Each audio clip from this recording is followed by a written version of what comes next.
మేఘాల్లో సన్నాయి రాగం మోగింది, మేళాలు తాళాలు వినరండి. సిరికి శ్రీహరికి కళ్యాణం కానుంది, శ్రీరస్తు శుభమస్తు అనరండి.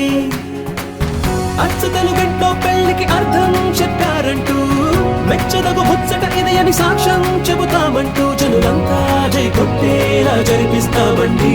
అందాల కుందనపు బొమ్మవని జత చేరు